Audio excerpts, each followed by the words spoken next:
Welcome, ladies and gentlemen, to a special Tuesday morning edition of the Extra Point Show. Now, living here down here in Dallas, it's been a 2 year long ongoing saga between the Dallas Cowboys and their franchise quarterback, Mr. One Dakota Rain Prescott. But as the franchise tag deadline looms large today at 3 p.m. Central Time, the Cowboys will not be in that conversation.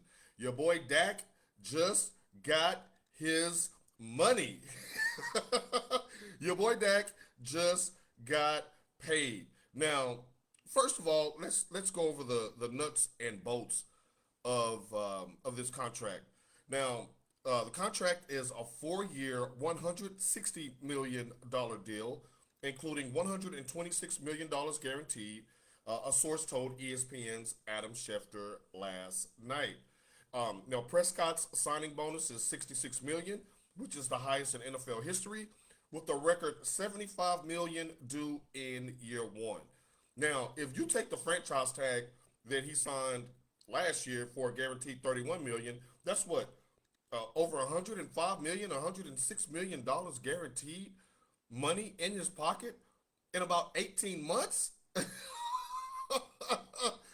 Holy crap. 108, I'm sorry, $106 million that he's made over the last um, 16, 17 months in a state of Texas that has no state income tax. Good job by you, Dakota Rain Prescott. Now, let's take a look at this because there's lots to unpack here with this new deal. But let's take a look at this from a macro level. Let's take a panoramic view, a helicopter view, if you will, of what this deal means and what it symbolizes for all of us. Really, if you want to keep it real, this deal right here it proves that you should always believe in and bet on yourself. Now, remember, the whole reason why this contract got to this point in the first place is because Dak Prescott was not satisfied with the deal that was originally offered to him by Stephen and Jerry Jones. He felt like that he was worth more than that and that he would rather just play out 1 year on the franchise tag rather than sign a deal that he didn't feel was, up to his standards of what he felt like that he could earn, and so he played the year out on the franchise tag, which in the NFL is a very tricky proposition because of the exact thing that happened to Dak Prescott. He got injured, a gruesome season-ending injury, a broken and fractured ankle. Missed the rest of the season after starting the season on fire. So, with that being said, everybody in the world, including myself, had doubts on whether or not he should have taken that first deal that was somewhere in the range reportedly of 32 to 34 million dollars a year. Well, if he's awake, Dak Prescott woke up this morning not only with $75 million coming his way this year, on top of the 31 million guaranteed he made last year, but he's in the $40 million range that he asked for all along. To where a bunch of pundits out there called that man crazy. He got his 40 million. Now, 2 years ago, when this whole drama first started to unfold, we thought that it was unfathomable for a quarterback like Dak Prescott to get $40 million. Always bet on yourself. Dak bet on himself, and even after it looked like the odds were stacked against him, he still was able to get the money that he wanted and then some. And let's not leave out two important factors, two important components of his contract. Like Deshaun Watson, he has a no trade clause, and he also has a no franchise tag clause. So that means the Cowboys, when it's time for him to re up again, he's going to get to negotiate or bounce because they can't franchise him. Like, bravo, Tom France, agent for Dak Prescott. Hey, kudos to Dak Prescott for sticking by his guns to get this money. He now it was reported last week by Dallas inside reporter James Slater that Dak was looking to come in right behind Patrick Mahomes in terms of annual per year, and that's exactly what he did.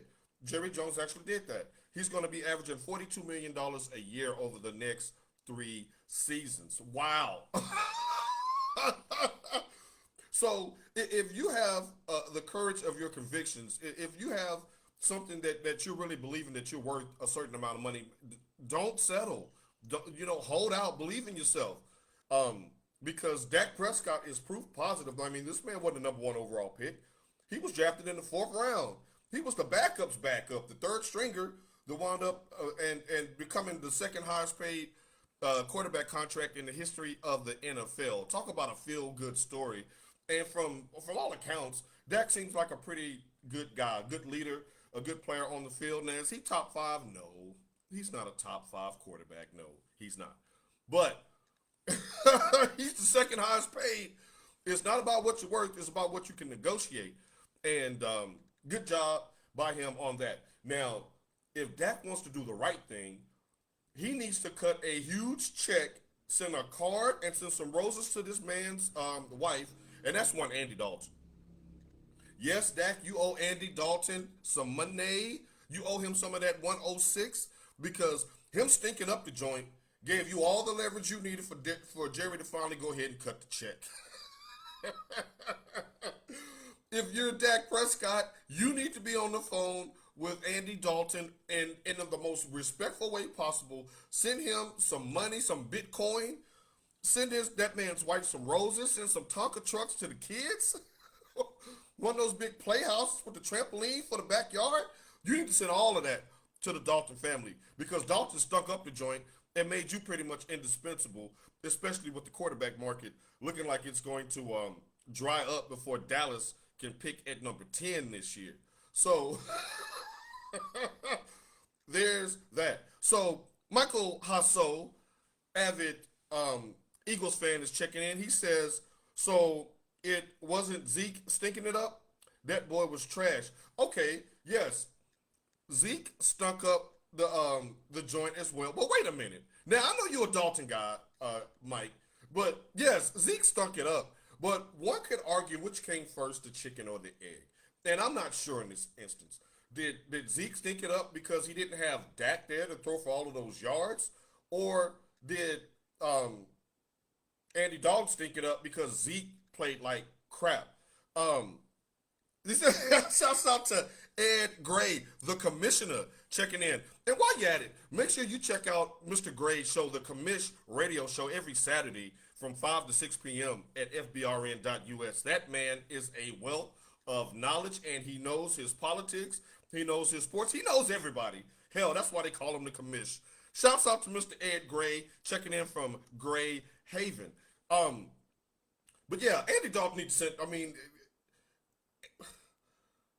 Mike, you got a point there. I don't know if it was the chicken or the egg. Yes, Zeke stunk up the joint, and he may be a casualty of this contract, and I don't think anybody in Dallas would mind. As a matter of fact, Zeke jumping the line to get his contract ahead of Dak set off this whole chain of events anyway. Jerry should be pissed at Zeke.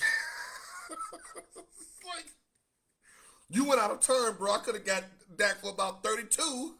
Now I got to pay him 40 with all of this money. So, shouts out to him on that. Now, who won this deal? What do you think? Who won this deal? Was it the Cowboys or was it Dak? Because on the surface, of course, it looks like Dak won the deal. He got his money. He got the 4-year deal that he wanted, and all of that good stuff. But I contend that it was both. It was the Cowboys and Dak the one. Now, Mike is checking in. He said, if Zeke runs like he was next season or the next, Dak going to learn. Going to be done in 4 years. 4 more years for Cowboys to have a losing season, or should I say a neutral season. Oh, the 8-8 jab. The 8-8 jab. Now, they got a pretty good backup. And Commissioner, if you're still on, what's the backup? The Tony Pollard? They have a pretty good backup in Tony Pollard, so I believe that Zeke is hanging on by a thread. And if you can get a 5th-round pick for him, ship him off to Miami. Roll with Tony Pollard, find another backup late in the draft, or pick up some ancillary running back that's on the market during free agency, and you rocking and rolling. Like, Zeke is of ill effect. What you want to do is you want to maximize the trio of receivers of Michael Gallup and C.D. Lamb and your boy, the $20 million mistake. But I'm going I'm gonna raise up off him for now. Dallas is a passing team, and Dak proved that they're no longer a running team. So um, I think they'll be fine offensively. Now, of course, defense is a problem, but we'll get to that later. But Jerry actually wins on this deal as well because for one, let's just face it, there's two types of teams in the NFL: those that have a quarterback and those that are looking for a quarterback. If you have a quarterback that can at least sniff 4,500 to 5,000 yards passing with at least 30 touchdowns, you keep that guy. You know how many teams are looking for that type of production at the quarterback position? Now, is he Patrick Mahomes? Of course not. Is he Deshaun Watson? Hell no. Is he Tom Brady? Like, don't be silly. Of course not. But in today's NFL, I believe you can at least make the argument that he's top, what, 10? Maybe top 12 if I'm being real stingy with the criteria. So you keep that quarterback and you start to build around that. You got your offense in place, all those people under contract. We got to fix that defense. But one of the things that I thought that Jerry and Stephen did that was a shrewd move that maybe they should have done last year was it's actually technically a 6-year deal with two voidable years at the end. Now, why that's so important to Jerry Jones is that it allows you to move that money over 6 years instead of 4 years. There's also a clause in his contract. I believe the same is in DeMarcus Lawrence's contract and the tackle Smith in his contract that they have that the Cowboys are able to prorate money at any time during the contract that they want. So let's just say if Dak is due X amount of dollars in 2024, they can actually move that money up in the form of a signing bonus. If I'm Dak, so good for me. I ain't promised to be here in 2025. Give me my money now. So I think that protects the Cowboys from a cap standpoint, and it allows them some more flexibility to add some defense because obviously that's what they need. Now, Mike, you're not sold on this contract. Why not? Do you think Dak was overpaid? Can we start there? Do you believe that Dak was overpaid? Um, Again, in the NFL, it's all about market. So it's not really about what you're worth; it's about what you can negotiate, and that's in all forms of business. And there's only certain pockets, certain windows in our professional careers where you may have the leverage to go for it and to shoot your shot and ask for your money. And this was Dak's chance to do it, and he was able to do that. Now I contend that if Andy Dalton came out and threw for 3,500 yards and 15 touchdowns, and the Cowboys went 8-8, that Dak would have zero leverage, and we'd still be playing the franchise game, but he didn't. Now, Mike says, "Hell yeah, he was overpaid. I think Jerry was trying to save his brand." Um, Interesting.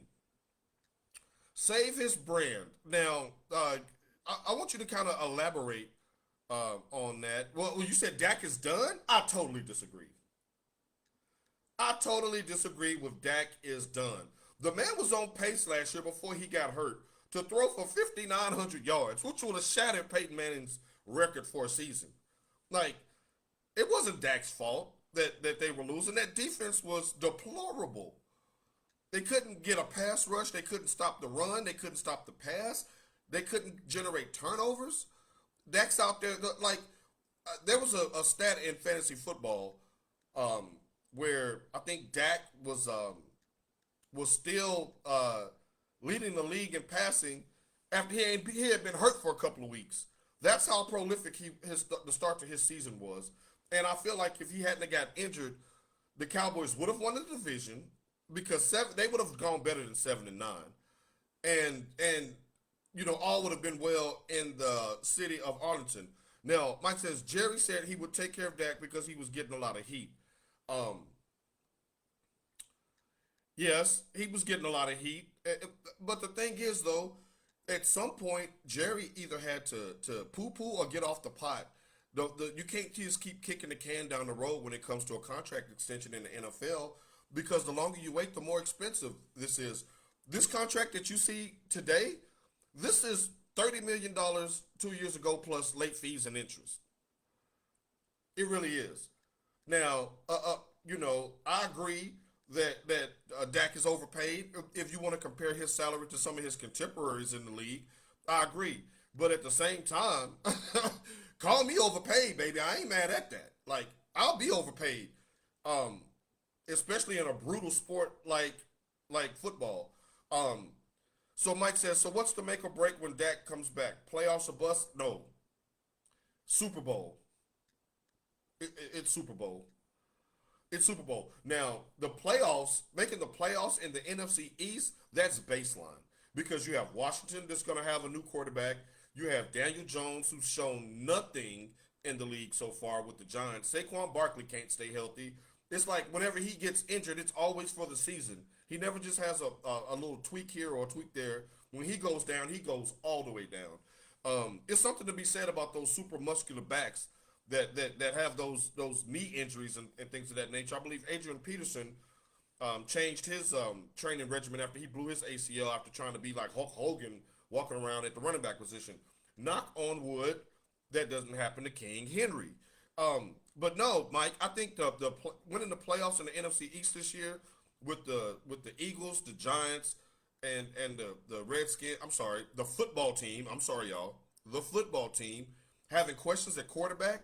I think I think that that's the baseline. That's the absolute bottom that you can do is to win that division. Because hell, 7 wins might get it done again. Um, no, you said all right. I'm gonna hold you to that Super Bowl call. Hey, nobody saw Tampa Bay coming out of the woodworks. It all depends on what Dallas can do on the defensive side of the ball. Now Jane Slater was just on Undisputed with Skip and Shannon, and she anticipates that the Cowboys are going to be frugal in the off season, as far as free agency is concerned. But they do have the 10th overall pick. They have their quarterback situated. They have a running back. I mean, Zeke is still in money at this point, but they have a running back. They have 3 wide receivers. They have an offensive line that was banged up last year, but not the worst if you can put them all back on the field together and maybe plug a couple of pieces in there and keep the train rolling. They should be the most talented team in the NFC East by far, actually, by far. The Giants breaking in a whole. I mean, the Eagles are breaking in a whole new coaching staff and quarterback, and we'll have to see with the Eagles. But as far as the Cowboys go, Super Bowl is your aspiration. Playoff is at the absolute bottom must. I mean, that's just like you you got to do that, especially in the division that you're in. Um, Now, one of the things that I thought was interesting as well that I think Cowboys fans should be excited about is the fact that next year Dak is only going to count like 20, 23, 22 million dollars against the cap, when he would have counted 37 million, straight up under the franchise tag. So that does give you some wiggle room to maybe overpay for one of these free agents that's going to be on the market. I believe Levante David in Tampa Bay. I believe he was just franchise, so he's going to be out of the running. But if you got a top 10 pick in this year's draft, with so many teams ahead of you needing a quarterback, you should be able to get a pretty dynamic college football player. I like Patrick Surtain, the cornerback out of Alabama. Now I'll get some more into the draft stuff when I get offline and holler at my college football scout guru, Mr. Michigan Mike, about some of the players and what some of the teams are thinking ahead of Dallas. I haven't done that extensive type of research yet.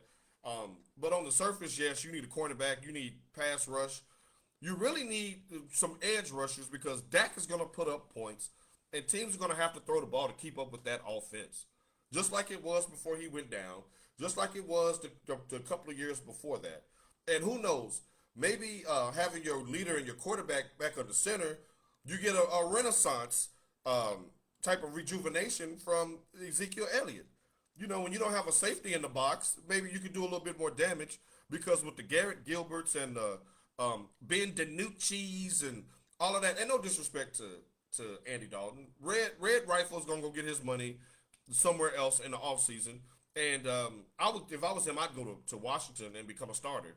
He's better than what they have on the roster now. So I mean, that's what I would do if I were him. Um, but if you're a Cowboys fan, you ought to be excited. You ought to be cranking that hold up. at least today, at least today, you should be fired up about how that went down. Now, let this be a lesson to all of you GMs out there that when you kick the can down the road, you're just gonna wind up needing a new can and a new pair of shoes.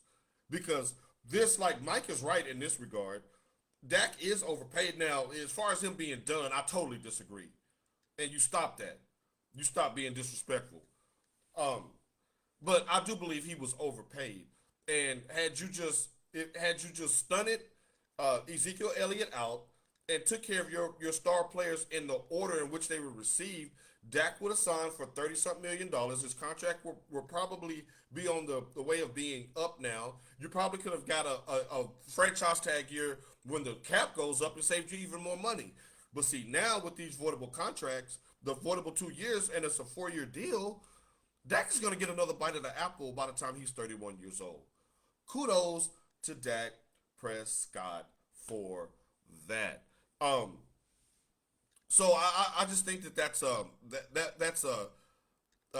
they're gonna make a 30 for 30 out of this contract negotiation because to this day we still hadn't heard from Dak Prescott.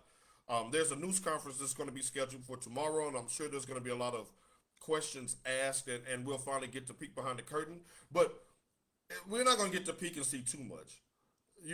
That's like you try to yank the shower curtains back, and your lady still got on the towel, like she just got through showering. It's like you really didn't see nothing because Dak is pretty PC. He's pretty politically correct, and he pretty much plays everything down the middle. So I don't anticipate you getting any kind of sound bites or controversial lines out of Dak, especially since he's got his money now. But it's a great day to be a Cowboys fan today. You got your franchise quarterback under contract. He's happy. Jerry should be happy, and Cowboys fans should be happy.